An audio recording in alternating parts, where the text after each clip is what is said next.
Welch wrote a book, May God Forgive Us, about America's betrayal of China. Yes. And then 20 years later, he wrote the second to that book again, May God Forgive Us, because we did indeed betray China to the communists. Robert Welch was challenged one time in a radio interview. He made a statement about America having actually, our government, let me be very clear, forces that work within our government having been responsible for the spread of communism around the world. And the interviewer stopped him and said, whoa, can you back that up? And Robert Welch said, let me ask you a question.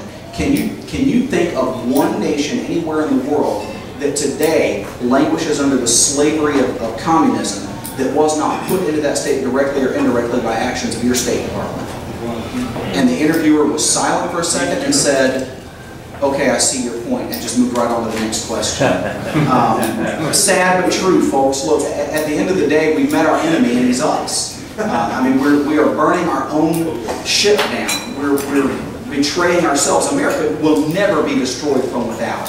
I don't believe. If we are destroyed, it will be from within. It will be from conspirators that work within our own government that have lied to us and sold us out. And that's why I said at the beginning, you know, sometimes we've had Republicans in control, and we've been in the right lane headed towards socialism, going a lot slower. And sometimes we've been in the left lane, like right now, with the gas pedal all the way down, headed towards socialism, going a lot faster. But the route hasn't changed. The scenery doesn't change, just the speed at which it goes by. If we were in a car headed toward a cliff going 100 miles per hour, and the so-called conservatives in the back seat wanted to slow down to 80, how many of you would that impress? You know, I need a lot more than that, guys. We've got to return to the Constitution.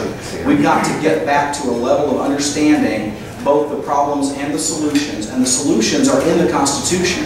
What we're dealing with, by and large, is constitutional ignorance. I think I'm in some exceptional company today, but the average American has no idea who his congressman is. Has no idea how many branches the federal government has. American has no idea how our government was framed. They constantly refer to America as a democracy. The level of ignorance that has led us to this situation is phenomenal. And the single solution to fixing America is not armed resistance, it's not civil revolt, it's an informed electorate. Correct. And now, that's work. Sorry guys, we're going to have to roll up our sleeves and sweat a bunch to save America. But, like my son likes to say, Rome wasn't burnt in a day. We're not getting this mess overnight, guys, and we're not going to fix it overnight. We're going to have a lot of work. Earlier you mentioned that you got to do your rating of congressional. Yeah. Can you name some of the ones that are 90, 95, and some of the ones 8 to 10? Sue Meyer is 90%, and Dave Elders is 80%. She still sucks, though. Unfortunately, one vote makes you suck. Absolutely, little guys. Sometimes, how can I put this? On a personal level, I tend to smile at anybody who scores above a 70. Tend to smile. I tend to smile at anybody who scores above a 70, but having said that, I mean, it's like I'm married. I just celebrated 20 years. Right. And, you know, I promised to forsake all others and all. You remember the stuff you promised when you got married? I hope you do. If not, go back and watch the video. Now, imagine that you go home at the end of the day and your wife says, honey, where have you been? And you say, well, I was out honoring 70% of my vows. That's not going to fly. I don't care who you are. She's not going to ask which 30% you like. Virginia Fox. Virginia Fox, this last, 80. Unfortunately, we all know where she voted. So, how about Brad Miller?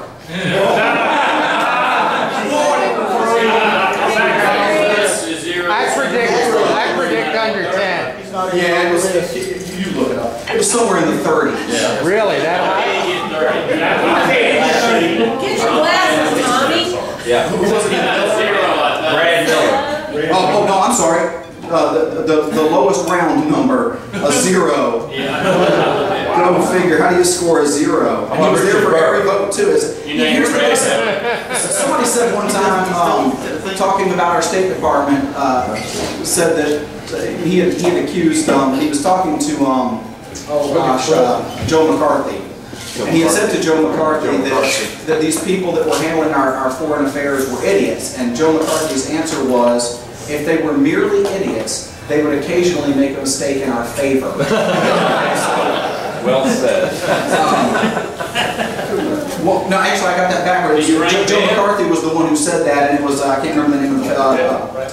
I can't think of the name of the fellow, but zero, I mean, you would think that's got to be on purpose. I mean, you get 50%, you can toss a coin and get that well. But zero, that's almost on purpose. But anyway, the real value of this scorecard is that you can track them over a lifetime. So when you look at a guy, and again, the Birch Society does not endorse candidates, we don't endorse parties, that's not who we are, that's not what we do. But I don't mind talking about somebody who is or is not constitutional in their thinking. You look at a Ron Paul, he's always scored 100%. Now, you may not like him, okay? We like him. And you know, he may not be a viable candidate in your mind. I'm not here to beat that drum one way or the other, only to talk about what he's doing as a congressman, and is he constitutional in his thinking? And the answer is yes. And for the longest time, he was all alone in the world. But this go round, I mean, right here, I'll just run down the list. North Carolina, Butterfield, 10%. Elmer's, 80. Jones, 100. Price, 20. Hey,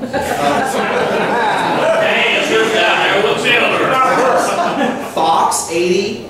Coble, 90. McIntyre, 70. Kissel, 10. I'm starting to see a pattern. Myrick, 100%. McHenry, 90. Schuler, 22. Watt, 10. Miller, 0.